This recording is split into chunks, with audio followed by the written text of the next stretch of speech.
Alrighty, folks, welcome back to another episode of the Made to Pray podcast. You're joining us finally on episode 100. As you know, we've been kind of coming up with all sorts of other titles for podcasts so that we didn't have a 100th episode there, but we're finally here with episode 100, and it's a wee bit different from what we initially had imagined. Initially, we were thinking about having a big event, having some bands playing at it and all this kind of stuff. And then we were thinking, you know what? Made to Pray started with the stories of bondsmen, bondswomen. And would it not be more fitting if episode 100 actually just focused a really good story from a band member? And that's exactly what we've gone for. So we'll introduce you to our guest in a couple of minutes. Just want to make a point here that this particular episode is sponsored by ANI Bond Services. Kirk has been very generous to sponsor 3 or 4 episodes of the podcast. We're actually going to have him on for an episode talking about the work that he does, some of the flutes that he's made, all that kind of stuff. And one thing we are going to do as part of that as well is we're actually going to auction off a Made to Pray B-flat flute. So a flute that has the Made to Pray logo on it that Kirk had made for us. So we're going to get that up for auction in an episode coming up very, very soon. As well, make sure that you like, comment on this video, and also make sure you subscribe to the channel. Remember, subscribing to Made to Pray on YouTube or anywhere is absolutely free. This isn't Netflix, folks. All right. So just go ahead, hit that subscribe button. All that does is help push our content out to more people who might like it, but also make sure that our videos get seen more often in your own feed as well. All right. And then stay tuned for some news at the end where we're going to announce a very special training program that we're going to be offering to bands across Northern Ireland. So, folks, sit back, relax, and enjoy the 100th episode of the Made to Pray podcast.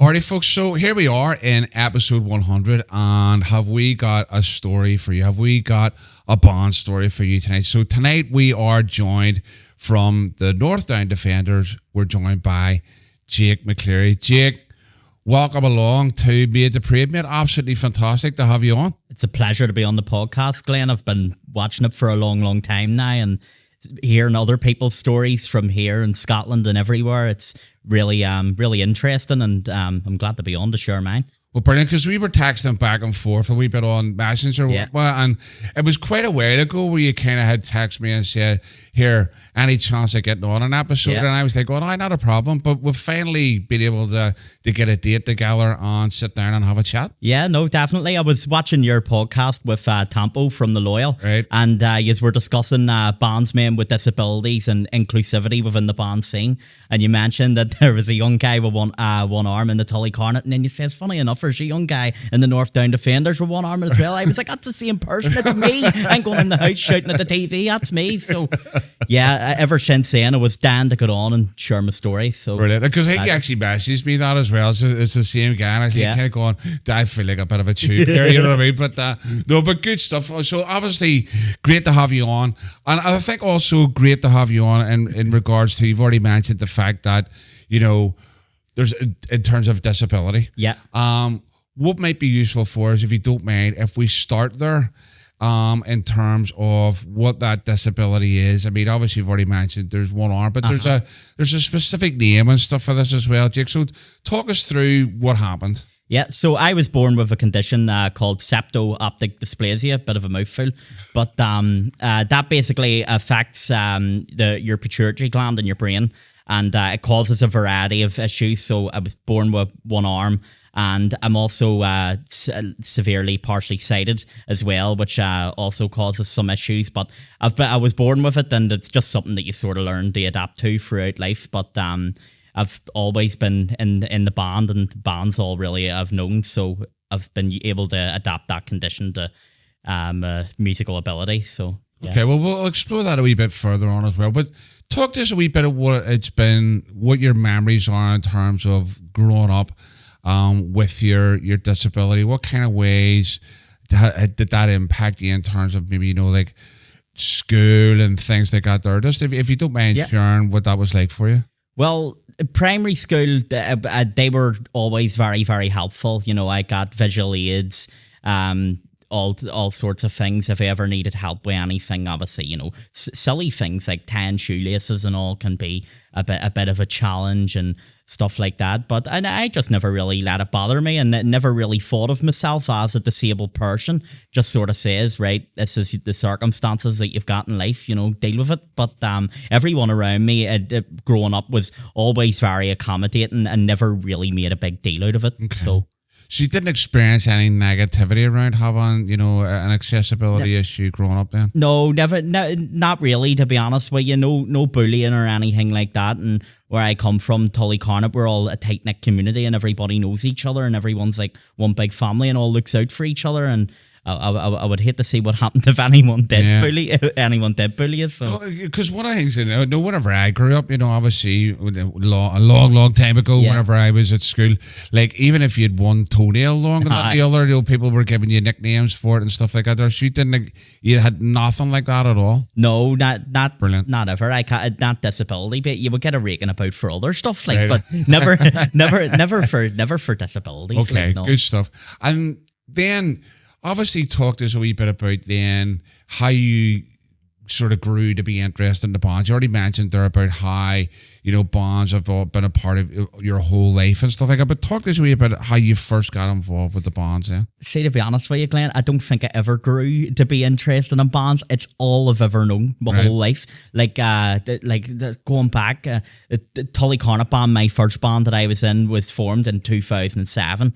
So there was a bit of a buzz around the area at the time. There was a new band being formed and my uncle joined it and a lot of close family friends joined it. And at the same time, my great-grandma Marty, who's really a big inspiration, and he has passed away now. And in 2007, it was the Protestant Boys' 40th anniversary parade, and they got all their past members to go back. And so he was back into the bands at the time, and there was a real buzz. So that was literally when I was about 2, coming free. So ever since then, getting DVDs. China, the close family friend, he used to give us all DVDs. Remember watching videos of Kilclooney's bomb parade and Dunloy's bomb parade, and watching all these as a young kid sort of shaped that. And I bet you still charge you for them, though. Oh, I'm sure he did.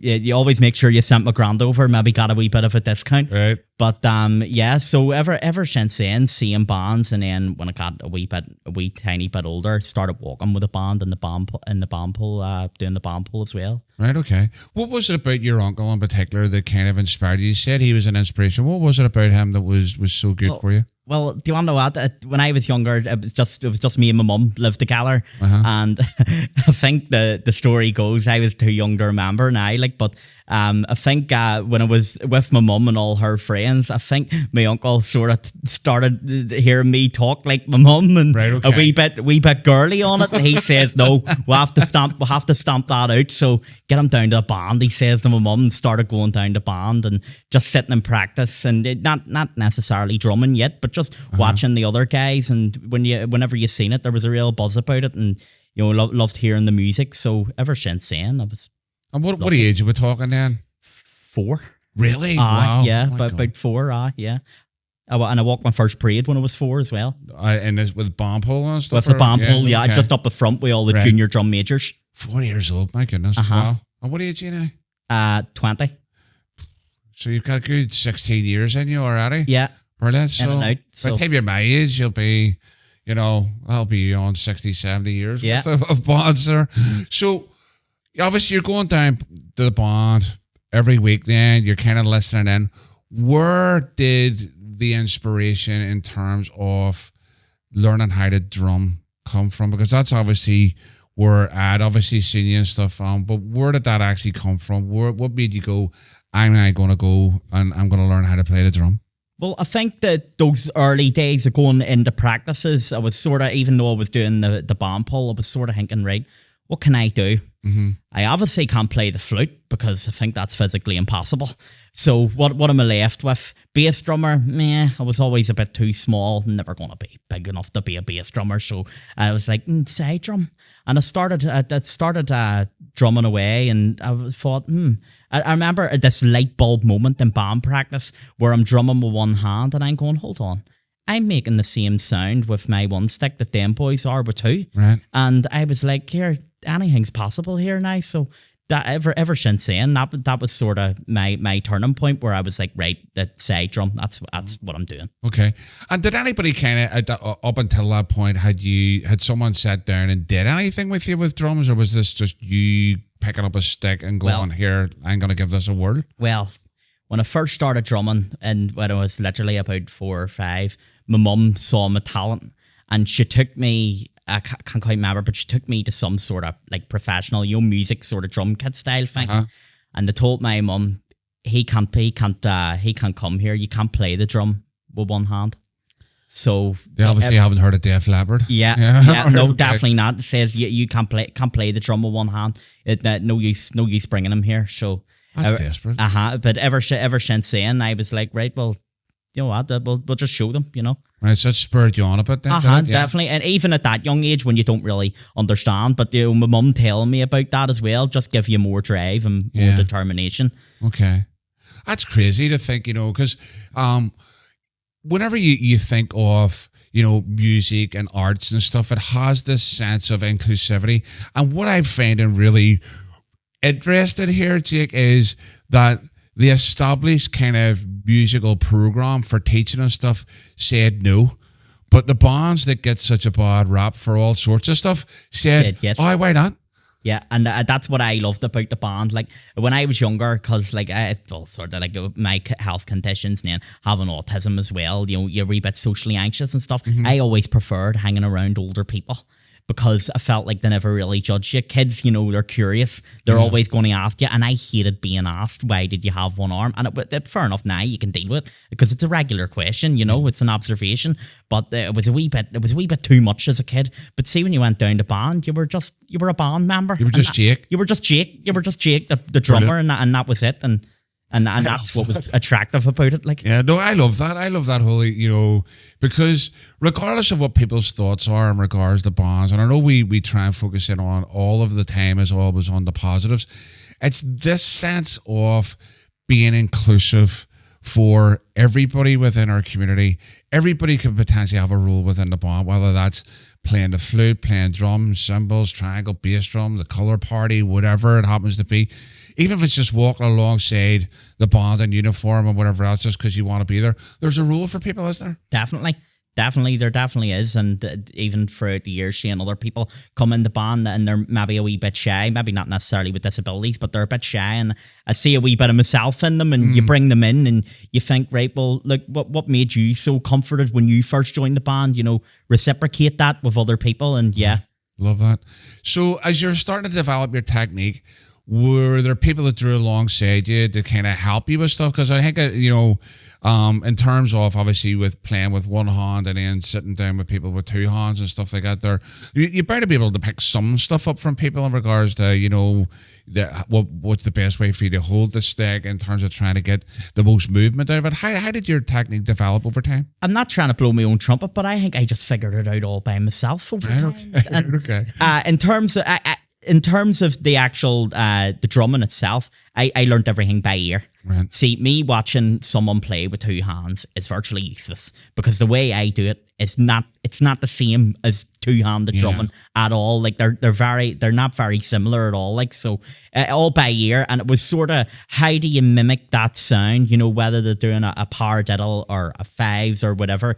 How can I mimic that sound to make what I'm doing with one hand sound like what they're doing with two hands? And when I started playing with a band years later, you notice, well, here, nothing's sounding any different. There's no mistakes being made, so I must be doing something right. Okay, cool. So that's just something to agree with him. So the more you listen, and I suppose being there from 4 years old, you're picking this up, you're listening, you're hearing stuff. And if you're already that way musically inclined to some degree, it's almost like your mind, your brain's trying to connect all the dots together to make that happen for you. Yeah, definitely. And always had a bit of a sense of rhythm, and even listening to other bands, I was always able to pick up quite quickly what they were playing, and I loved that because when you're watching all the different bands, like I loved seeing all the different bands, different uniforms, but also their different styles and techniques, and then you're able to experiment with some stuff that maybe your band doesn't play but they do, and then you're sort of broaden your talent there. Okay, cool. So we'll maybe talk more about this as we go along as well, just in terms of, I know there obviously are some drummers that have been an influence. I've already mentioned one there in regards to the Def Leppard thing, but we know that from the pipe bomb world, there might be another one there in terms of that. So when did you first start walking with the band as a drummer? Well, see, when I was walking in Tullycornet as a drum major, I eventually left for a while. I had a wee bit of a hiatus from bands about 2012 when I was 7. There's a few things going on in my family, and then I got quite socially anxious and stuff, and walking in the band was a bit too daunting on the road. Okay. So I left for a while. But I was still going and attending band parades, and I was still really into it, but I just wasn't quite ready to walk again. Right. So January 2016, when I was 11, I thought, you know what, all that social anxiety, I'm getting a bit older, it's kind of over me now. I think I would be ready to go back and give band a try, because I was still always into it, but I thought, right, now's the time to go back. There was quite a buzz about the Tullycornet band at the time. I was aware that they were going to be unveiling this new uniform on the 1st of July, and I was like, wow, what an experience that would be to walk with a band and with this brand new uniform. They hadn't got a new uniform in a long time. So I joined back January 2016, and I think March 2016 I done my first parade with the dinner plate drum, I call it, the wee half drum, yeah. And the Andy Terry Centre in East Belfast, who I now volunteer for, they were doing a wee parade to unveil the new murals at the bottom of Newton Road, and it was just a wee lap round the Avenue, Albert Bridge, back down to Newton, and I thought, right, this will be a good wee parade to get used to getting on the drum, and that was my first parade out. What was that like for you? Because obviously you were saying there you came from a period of stepping away because you felt a wee bit kind of socially anxious. Yep. Did any of that kind of creep in for a moment or two at that parade? Were you maybe conscious of you here? People might be watching me. Am I all right with this? Did that hit you in any shape or form? Do you want to know what? No, because this time it was different. I was a drummer. I was in amongst the ranks. Right. I was wearing the full uniform like everybody else, and I think it was more inclusive. And you're always going to have junior drum majors, but sure. I think being up the front with all the kids, and like I say, I preferred company of older people. So being up the front with all the kids and just wearing your wee t-shirt and the trousers, it just wasn't for me, because I never really had much palm pull skills, to be honest with you. Okay. So, but I had drumming skills. So when I walked my first parade, it was better. It felt completely different than being in the band before. And yeah. Brilliant. So one of the things I want to try and get from you as well here, Jake, is, so you're formed up, right? You're about to take those first steps. What's that like? Try, if you can, to take us in to your mindset. Because I know for me, whenever I think back, I was nervous. I hadn't really done any marching and stuff before whenever I did my first parade and stuff. And the first time I ended up marching with a flute outside of walking from the band hall to my house was actually and it was an Easter Monday parade. What was it like whenever that drum intro starts and you have to come with your rules or whatever it happens to be, and you actually start marching for the first time with the uniform on as a drummer? In terms of feelings, immensely proud, like really, really proud. And when I joined back in the band, I felt like I was joining it for a different reason this time. I got very into my culture and my history and things like that, and all that really resonated with me. And, the background of my great granda and all, and you felt all of that when you're walking, and it was really, really good. In terms of actually walking with a band, I didn't find my step the first parade, that I was walking with a drum. I was a wee bit. Videos of it. It almost looks like I'm running to keep up with the drummers. So I hadn't quite found my step because I was more focused on not making any mistakes on the drum. But that came one or two parades after. But you get a wee bit of grace there, don't you? In terms of being, what were we saying, 11? Yeah. All right. So, you get a wee bit of grace there. I didn't get too much grace as a 9, 10-year-old. One of the guys beside me, Billy Rigby, I was talking to Billy Rigby recently about this type of stuff, and every couple of minutes he was going, Glenn, you're out of step, so I think maybe from the flute core, maybe something else, but I'm sure you handled yourself well. Yeah, no, definitely. I was already, I had already learnt all the tunes, so I was focusing on playing the tunes right, not making any mistakes. But a few parades after, I think it was Finicky True Blues parade in June, just before the 1st of July, and I'd found my step, and I was like, right, that's me ready for the 1st of July and the new uniform and all the good things that are going to come. So whenever that first parade ended, what was that like for you? You know, when you kind of, obviously it was a short walk, you know, in terms of around the Easter, but what was it like when you kind of stopped, just came to a halt and fell out?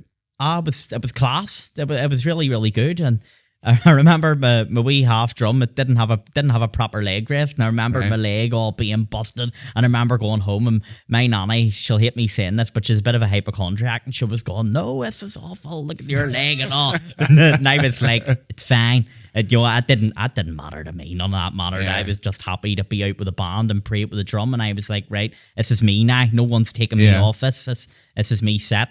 Okay, cool.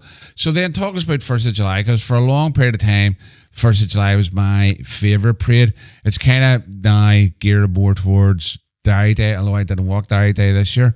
But what was new uniform, 1st of July? That's a long parade.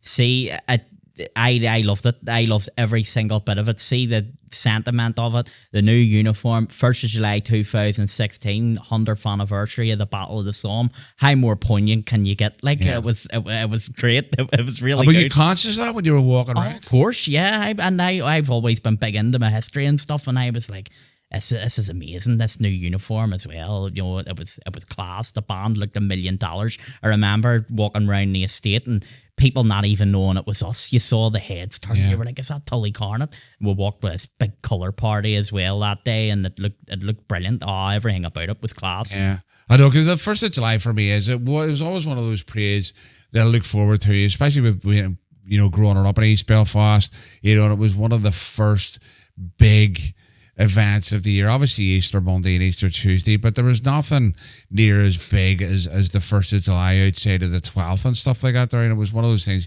I always look forward, and still to some degree today still look forward, but for different reasons. Yeah, I think I look forward to it because of what you're mentioning in regards to the commemoration aspect of it. There's aspects of that parade that I don't look forward to in terms of some of the behaviour sometimes that happens there.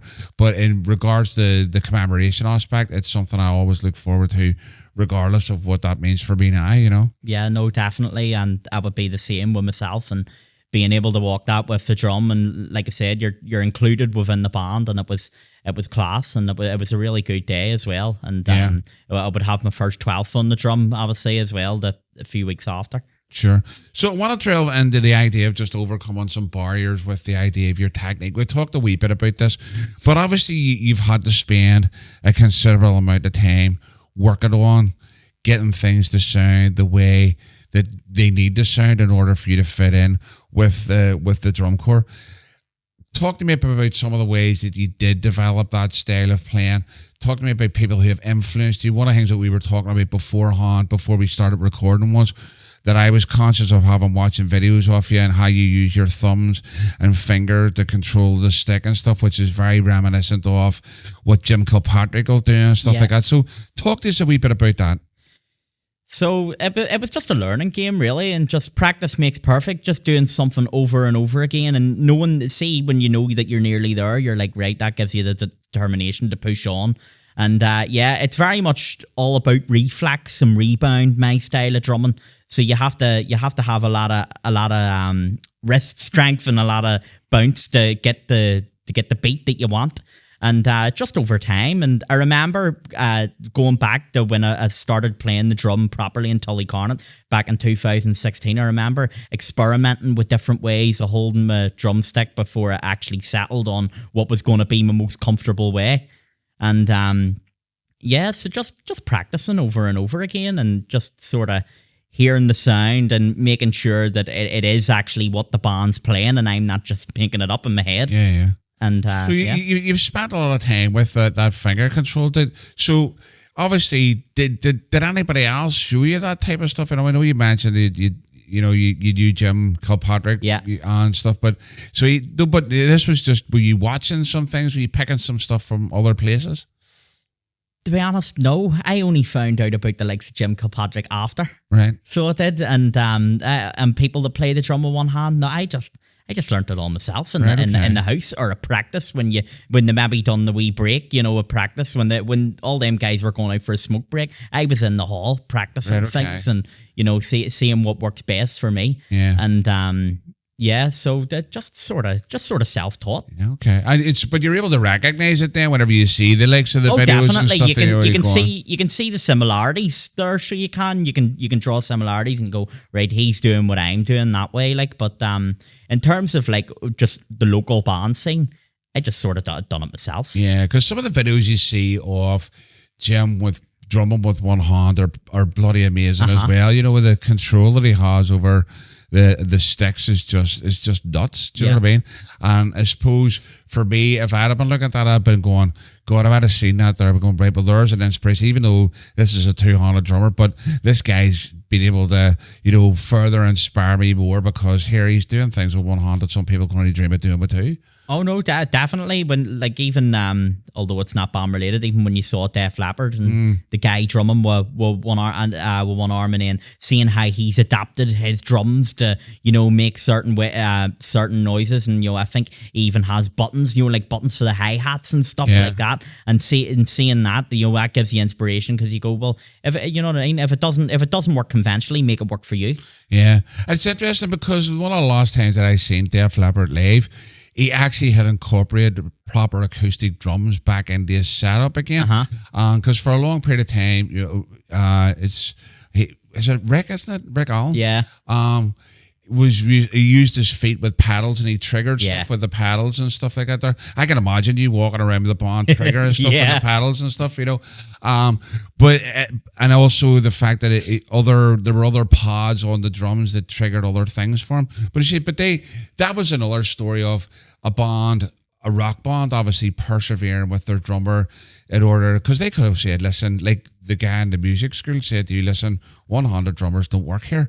But they give him the time and the space to work things out, so that and then they released the biggest album of their career off that. They released Hysteria. Yeah. And it was all the synthetic kind of drum stuff, but they stuck with their person.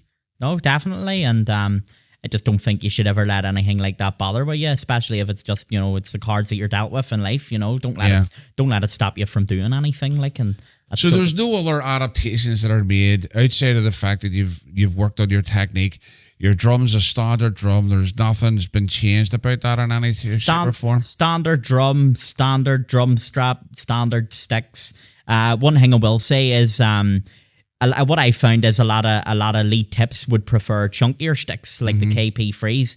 I would be more adapted to a lighter stick, because I need that reflex and that rebound, and especially when you're doing paradiddles, you almost rely on the stick to do the beat for you. It's not necessarily you hitting it, you're relying on that rebound to get that exact beat, and you have to know exactly when to take the stick away from the drum to get that sound that you want. But other than light sticks, no. No, so you're playing with a slightly smaller body than most then, in terms of the tip of your stick. And that probably obviously gives you a bit more range in terms of that it's, it doesn't have to bounce as high, whereas a thicker stick will have to bounce higher and stuff. So you've got a bit more control over the range that the stick and the movement of the stick as a result of that, yeah? Yeah, definitely.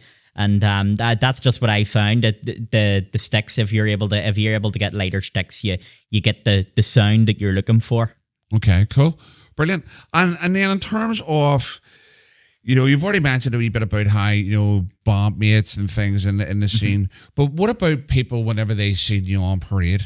What kind of responses did you get from people who seen you walking, in terms and drumming with the band and so on? Was there, because I know I had pointed it out, a guy with one arm. So everything was positive, and my first 2 years, it was sort of just people I knew would have saw me on parade, but there was a wee thing that happened. We were supporting Clockfern Young Conkers and an indoor that they were doing in March 2018. They done like a St. Patrick's Day indoor, and bands were coming to play at it. And I remember we went up. And I thought, right, to boost my confidence a wee bit, I've had 2 years drumming here. I'm going to take a tune on lead tip, and it was just a Size No Surrender. But I'd done this, and I was proud of myself. But I didn't realize until I got home that someone was actually videoing it. Right. Okay. And I seen this put up on Facebook, and the guy's actually a friend now, Graham Armour from up Larne. He's been in more bands than Frank Sinatra's had comebacks. Like, right. But he's at the time he was in Constable Anderson. Right. Okay. And they were there that night, and he took the video, and I remember watching the video, and I was like, here, it was going well there, but overnight this video, the views just kept going up and up and up and up and up, and I never really wanted to draw attention to having one arm or whatever, but obviously he saw it and he thought that it was good, and overnight it had like 50,000 views, and I was like, wow, people are interested in this. People like seeing this, and and that would have been my first big exposure of me playing the drum with one hand, and I was like, wow, and everything was always so positive. Were the comments all good then? Yeah, comments were all good. One thing I do want to share, a wee bit later on, there a similar incident. Another guy took a video of me playing the drum at Dunamoney's parade. I think it was 2023, so I was in the North Down by this stage. Right. And one of the comments that stood out to me, it was this guy with an Irish name, and he says, well done, this is amazing. I clicked onto his profile, and he was in the Aranua Republican Flute Band, the Falls Road. And I actually gave him a message to say, that's very, very respectful, considering all the, the crap that we have, of the, and all this here of bands, being sectarian and whatever. I felt like I sort of bridged the gap here. Right. Okay. So you had that rare incident there, where people can see it for what it is, musical talent. Yeah. It's not sectarianism or triumphalism.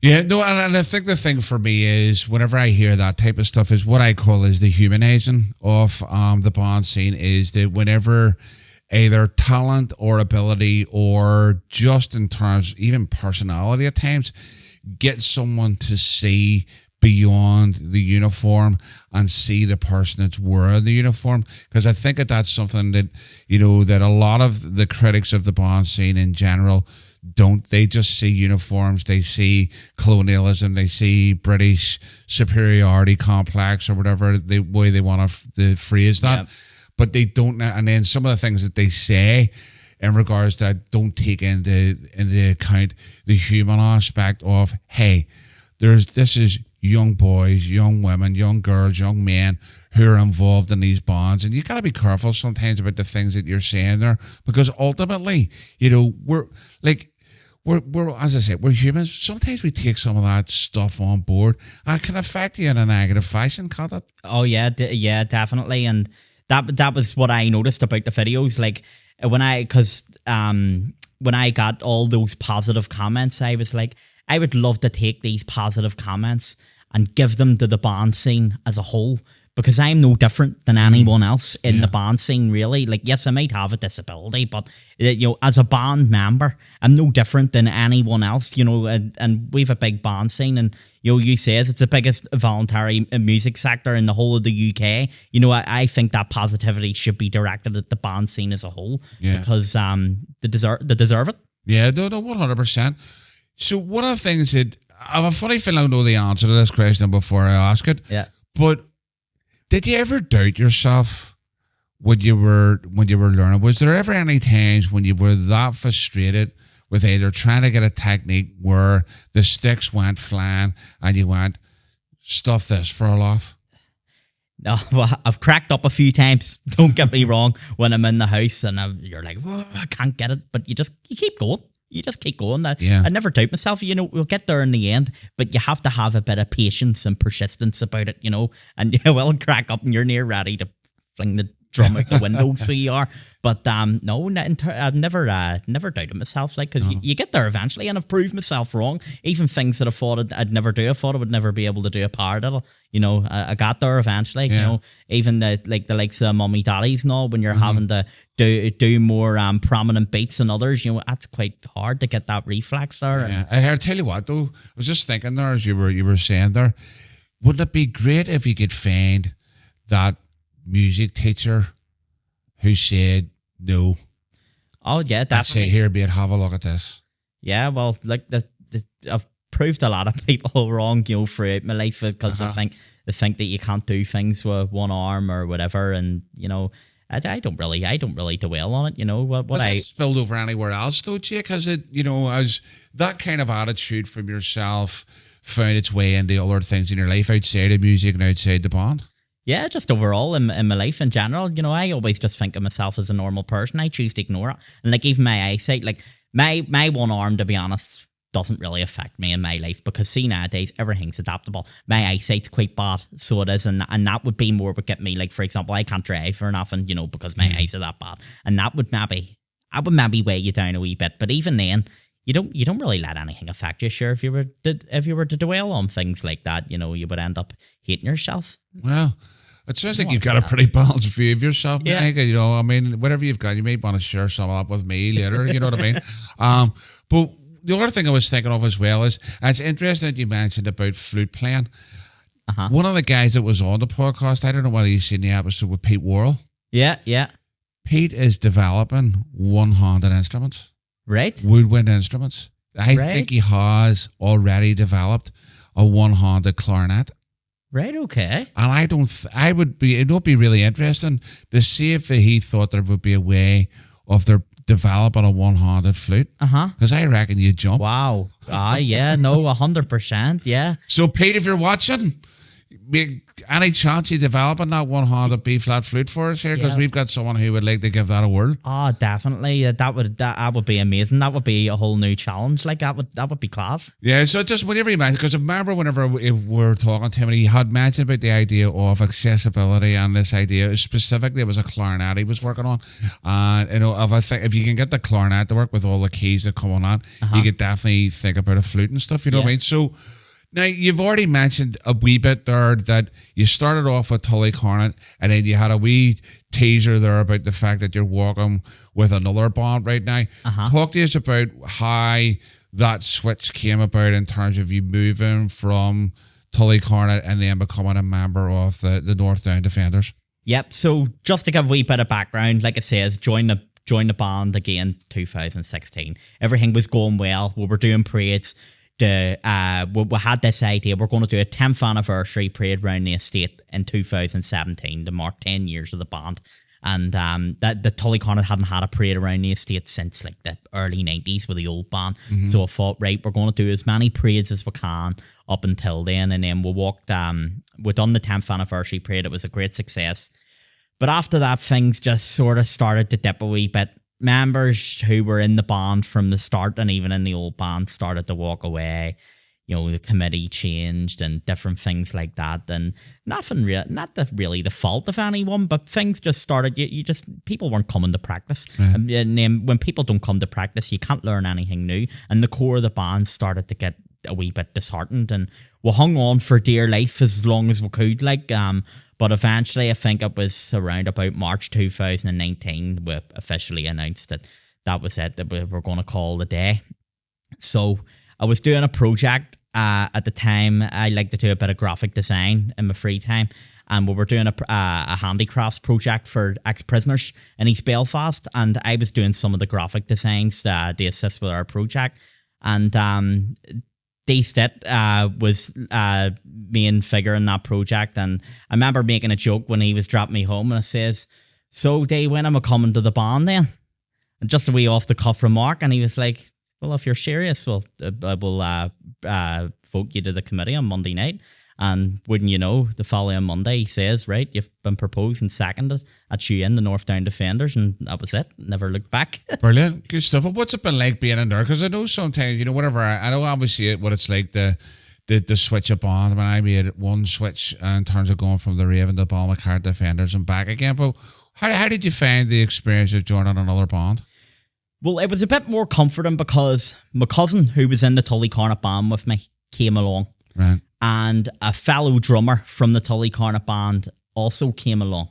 So I had those two guys from the estate, and we didn't become a clique, like, but right. you know, we had that, you know, we can all go to band together and we can all go to the parades together. So you had that wee bit of home comfort there that you took from Tullycornet with you. Familiarity, wee bit of familiarity there, and so. But obviously, it was all new guys. You know, I didn't really know any apart from the likes of Day and Natty, and other than that, I didn't really know anyone because they're all from Bangor and Hollywood, and you know, I'm from Tullycornet. I had more of a connection to East Belfast. Yeah. But the band, you know, from some of the founder members, they had a wee bit of a connection to East Belfast as well, and that's sort of what drew me to them as the next band I'm going to. Okay. And they always would have supported Tullycornet, and we always would have supported them. So. You know, I thought that would have been a good option. So yeah, it was a wee bit daunting going down for the first times, but it was good. So how had your time in Tullycornet obviously then give you some technique? Did playing or learning to play with North Down, because obviously slightly different styleways, maybe a bit more maybe complicated drum arrangements, differences in terms of the tunes that they play and stuff, did that present you with some new opportunities to learn and progress even more? Oh, definitely. It was faster. I remember I always used to complain the Tullycornet band says we're too slow. It's always too slow. And that used to get on my nerves. And another thing is they always played low notes. Now, I know you always are saying about that dog whistle range. You're not a fan of it. You know, use melody band folk are not a fan of it. But that's what I wanted at the time. And it was all the rave back then, you know, and even still now. But I was like, wow, the band's playing fast. It was a bit more upbeat. You know, there was more challenges. But I loved that. I found that exciting. Yeah, and that was a really good thing about joining the North Down. Yeah, because one of the things that obviously we had Nathan on in terms of the podcast, and a lot of people resonated with his story.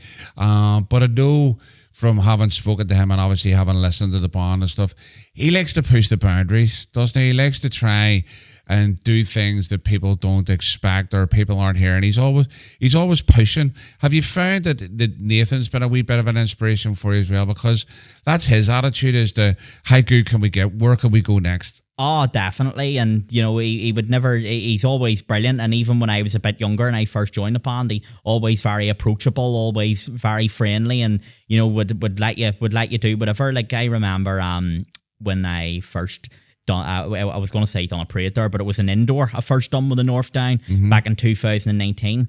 I got scoliosis, and I know you've had Logie on the podcast. His daughter had the same operation that I had. Right, okay. Back in 2019, I had it. So the bands, North Down, Tullycornet got back together just to do this, which was great. And the Gertrude Star and Ballymacart and the Braniel all came together and done a fundraiser for me, which was great. And once again, a bit of a demonstration there about how supportive and positive the band scene is. Yeah. And I remember then saying to Nathan, he was like, get you on the drum. And I was like, but I've only been in the band a few weeks. And he was like, no, you know all the tunes, get on, you know. And how did you prepare yourself for going?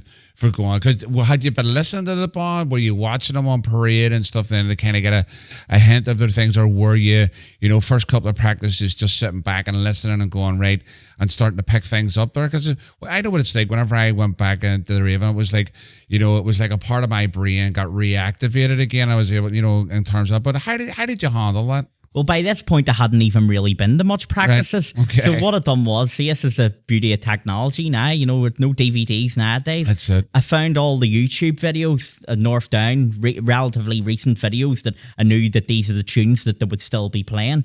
And I made this big playlist of like 25 tunes of all just them all across the country playing different tunes and having to go through. And I made this big YouTube video and I just practiced it religiously. And I was like, right. So when I went to band practice, I was able to, show that, right, I've already learned this, and then I can do whatever adaptability they may have made since the video was taken. I can pick up from there. So Yeah. You're all in type of guy here, aren't you? Like you don't do things by halves, son. You don't. You know? No, definitely. See, when you're in it, it helps. It helps when you've got a genuine interest. Yeah, no, definitely, and that's one of the things that I think even in my day job, this idea of training people and helping people learn things.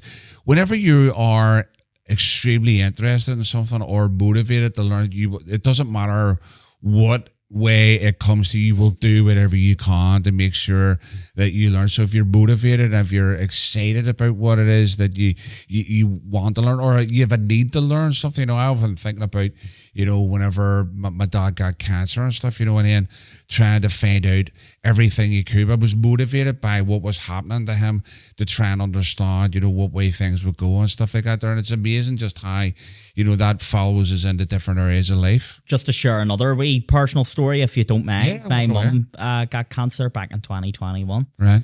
And Tullycarn at North Down and Pride of Ballybean all came together. It was one of the biggest bands I'd ever seen. And we walked Tullycarn at the state.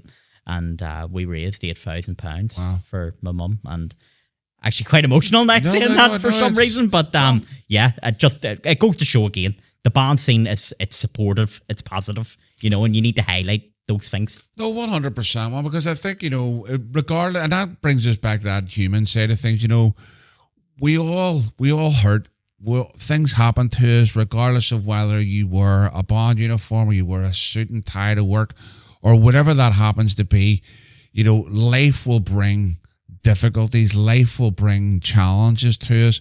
And sometimes, yes, we can have our own fight ourselves, but we can't walk through this world alone. No, definitely not. And that's what's amazing about the Bomb family, as I call it, 100%. And even if you're like me, you maybe were a wee bit shy, you maybe didn't get along with people out in the street or whatever, when you were hanging about, you come into a band and, they become part of your family, and they're always supportive. And then you've that band network. You think there's 600 odd bands throughout the country. Yeah. That's some network of people there, Yeah, and at some level of connection. So even, while you may not know some of these people at all, there's this thing that connects us all. Yep. Thousands and thousands of people connected because we're all members of marching bands and stuff, and I think that's positive there. But that charity-based work, that, coming through for people when nobody might expect it, is an integral part of the band scene. I think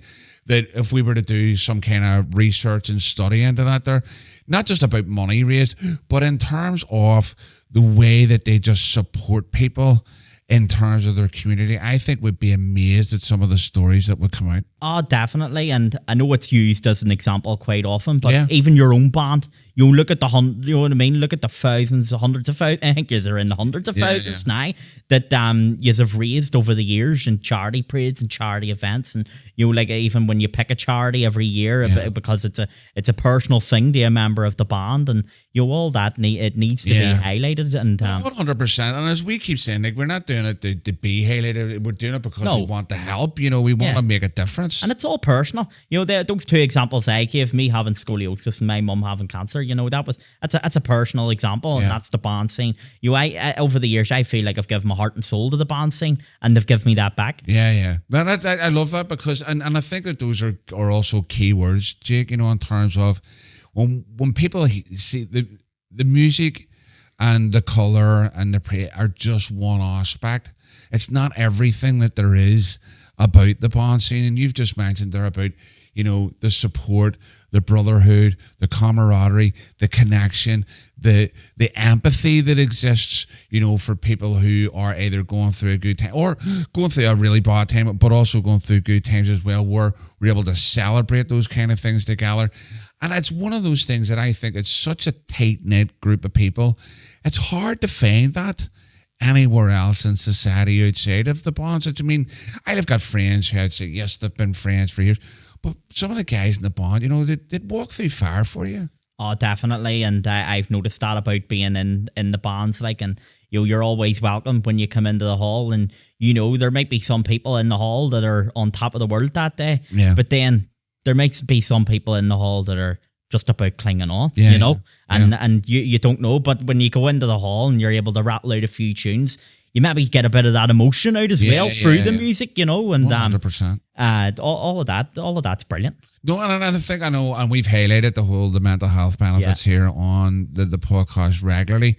But I think, because sometimes whenever we get down about stuff, there's a tendency to stay away from things, or we take ourselves away from things. And, it's one of those things we're trying to encourage people to keep the routine going. If there's one thing that will change your attitude or how you're maybe thinking about stuff, is being around people. Yeah. Being around people who are interested in you, who care about you, who are involved in something that you do, that you're connected to something that's higher than yourself. There's nothing like that to kind of get you out of yourself and think, here, do you know what? This might not be as bad as it seems. Yep, 100%. And that's the thing, when you're going through a bad patch, like you said, you often retreat into yourself. But the band's always there. You're not turning up the practices. And I know myself, even when I've maybe went through a bit of a bad patch, if I'm not going to practice or not going to parades, well, then the lads automatically know there's something wrong, because I love parading. Now, I might get a bit of a bollocking here about not going to practices. My excuse is I live in Tullycarnet and they're in Bangor. But here, if you're missing parades regularly and they're able to sense, don't be shaming me here now. But they're able to sense that something's up, and everyone's out to support each other. Yeah. And they're on the phone, aren't they? I mean, if you're missing for any period of time, the key people in your band are on the phone asking if everything all right. Mate, we've missed you, etc. And that means, it's something as simple as that. I mean, I remember, I mentioned this loads of times, but something as simple as that wee phone call saying, listen, we've missed you at band practice, is everything all right? Yep. Sometimes is just as good as someone calling to the house and giving you a shake. You know what I mean? There's something about that even small connection. It just does something either in your head or your heart that says, hold on a wee second, what am I doing? Yep. Yeah. Yeah, put you back in the line once. You know what I mean? Once alignment, it's good. Yeah. Yeah, once it's put in front of you like that, and you go, wait, hold on, what is going on here? How about just get the band, even though I feel like crap, and then chances are, and even them nights when there's maybe not necessarily anything wrong with it, but you're like, can't really be arse going the band tonight, and then, but every time you leave that hall, you go, I'm glad I went there, because such and such said something funny, or that tune was perfect, or whatever it may be. Yeah, so tell me about some of your standout moments with North Down. Then you're bound to have a few standout moments. One that immediately jumps to my head for some reason. 1st of July 2022. Right. There's a video of us. I think it was Richard from Relentless videoed it, and we're coming past the Westburn.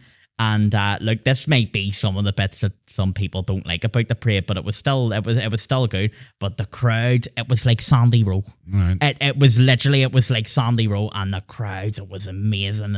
The tune that we were playing was getting such a brilliant reception, and every time I watch the video, it takes me back to that moment, and I'm like, what a moment that was. And so we heard stand up the back of the neck kind of thing. Brilliant. Yeah, and more. Brilliant. Literally, brilliant. Anything else? And obviously 1st of July moment. Anything else that stands out for you as key moment for you? Well, I would say my first indoor, which I say that would definitely stand out as well. Yeah. But even not even particularly a standout moment, but what I've noticed is our band goes all across the country. Like I've been to Warringstown there for Clocker, first time I've ever been there.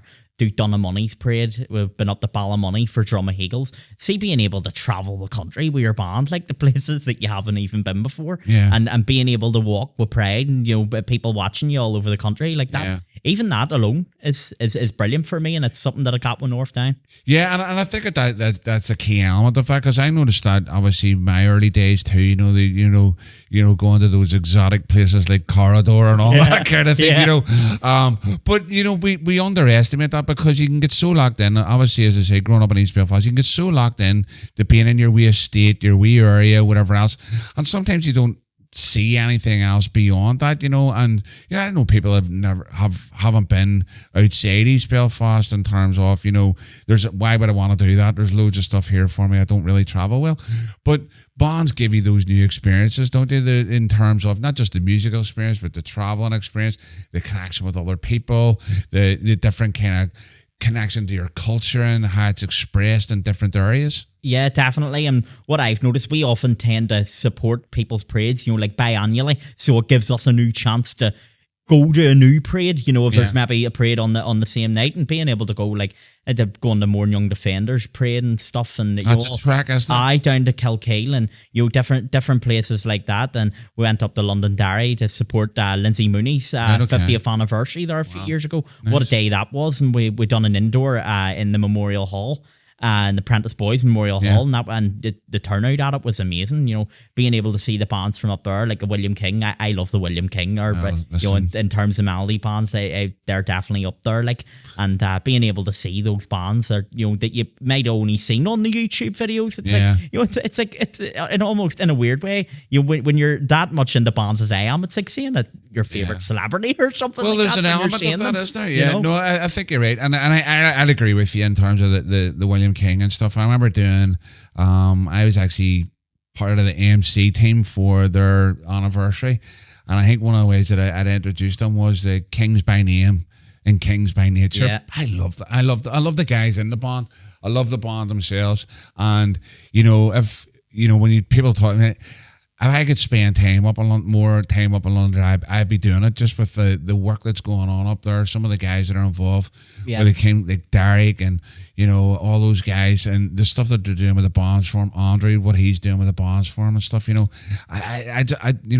a lot of great stuff happening up there. Oh, definitely, and I went up to see their new big centre up there, the new gate in the fountain, and with my community-based work, we went up there and we got a big tour around it, and you were like, wow, see the stuff that these boys are doing up here. You would love it in Belfast. Completely. A big centre like that, like a concert hall for bands, which opens up out onto the main road. You're like, wow, this is like stuff you dream of. It's crazy. So it is, because they did that Back to the Future thing around Halloween this year, and the year before that they had this dragon's head that come out of it and everything. I mean, I just love the innovation that's happening there, and they're stretching the boundaries in terms of what can be done in regards to music, dance, and our culture in general. So I love the guys up there. So you've been a member of North Down for how long now? 6 years, 2019. 6 years, all right. Well, my first season would have been in 2021 because I had to have my scoliosis surgery in late 2019, and then we had the great thing that was COVID. So my first proper season was 2021, so I've walked at the end of this will be 5 seasons. Okay, brilliant. Okay, and how many praise would you reckon you've bunged into 5 seasons? Because you are everywhere, like you say. I don't even know. I don't even know if I could put a figure on that. Right, okay. But the majority. More than 10? Oh, yeah, no, definitely more than 10. More than 20, more than 30, more than 40, We've loads, we've done loads of parades, and, we've obviously supported bands that have supported us back, multiple years as well. So, and then a big thing for us was their 20th anniversary there last year, and there was like something like a near 40 bands came to us, and it was like the hard work pays off. All these bands from all around the country coming to support us, and that was great to see. That was a great day out, and the weather that day was brilliant too. Yeah, but that's another way of as you say, highlighting the way that bands kind of get behind each other. One of the things that I think from listening to you, Jake, is that your story does show that the bands are inclusive places and can be inclusive places where anyone can kind of belong regardless of circumstances and stuff, and I think, listening to the way that you've presented yourself tonight and stuff, it's amazing to realize that the band is a massive part of helping you be the person you are today. What advice would you give to a young person who either has a disability, doesn't have a disability, but maybe faces some challenges in life and maybe thinks that they'd like to join a band? See if you join a band, see if you don't want judgment.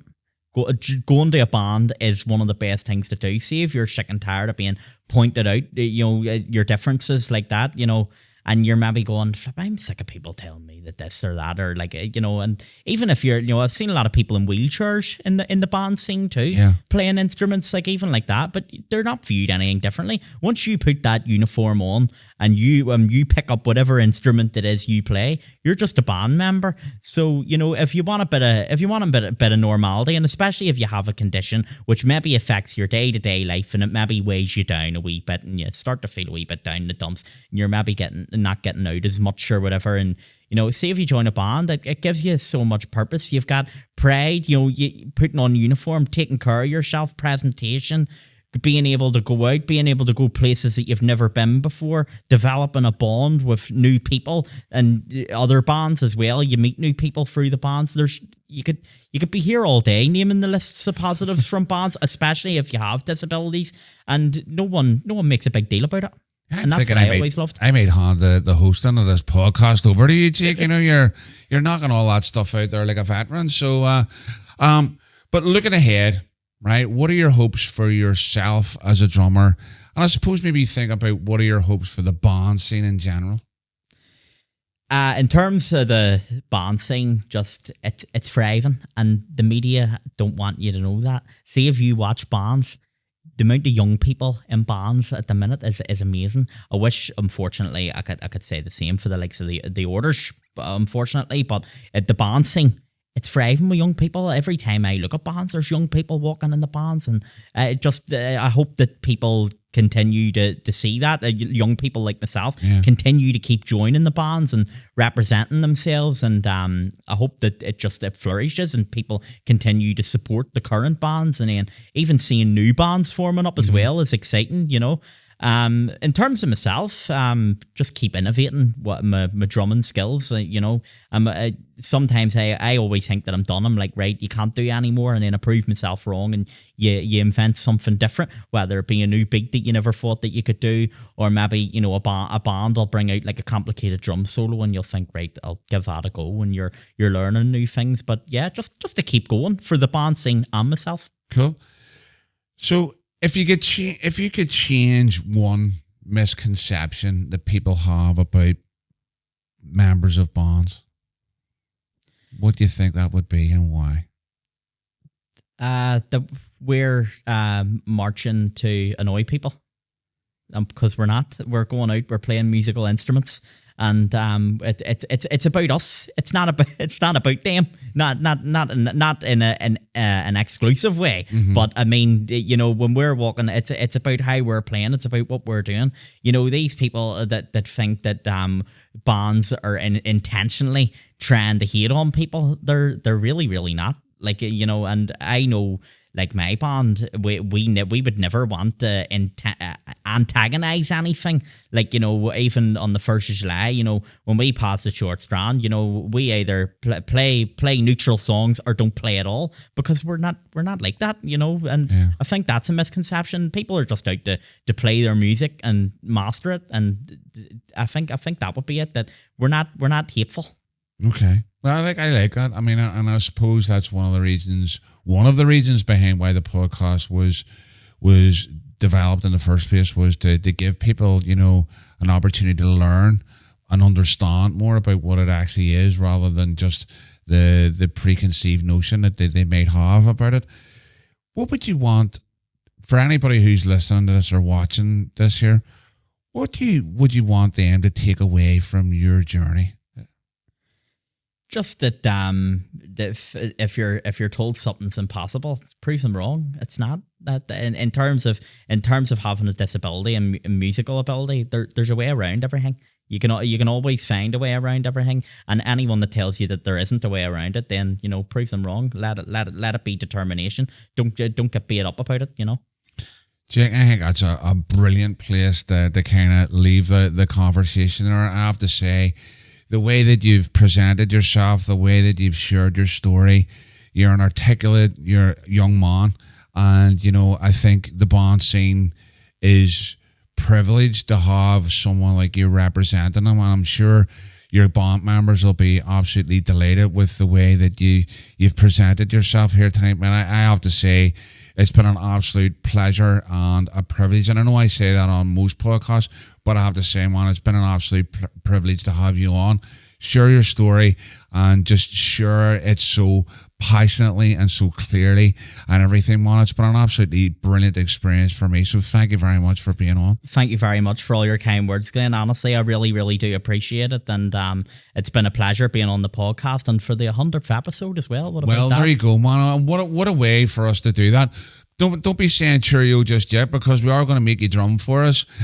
So we're going to do our outros and things like that there, and then we're going to clear things around here, and we're going to get you doing some drumming for us. You're not getting away with walking out of here and not drumming and showing people what you can do.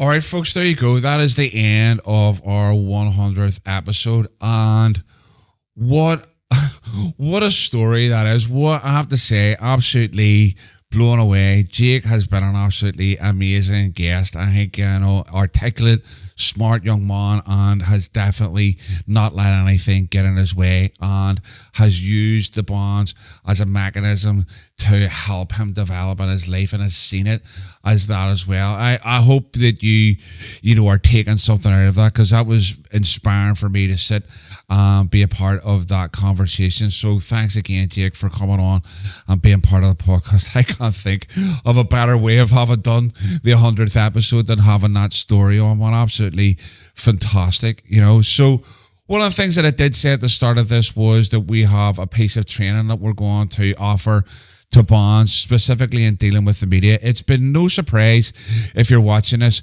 that the amount of negative coverage that the bonds on parades have got over this particular marching season, it's been evident and clear for everybody to see.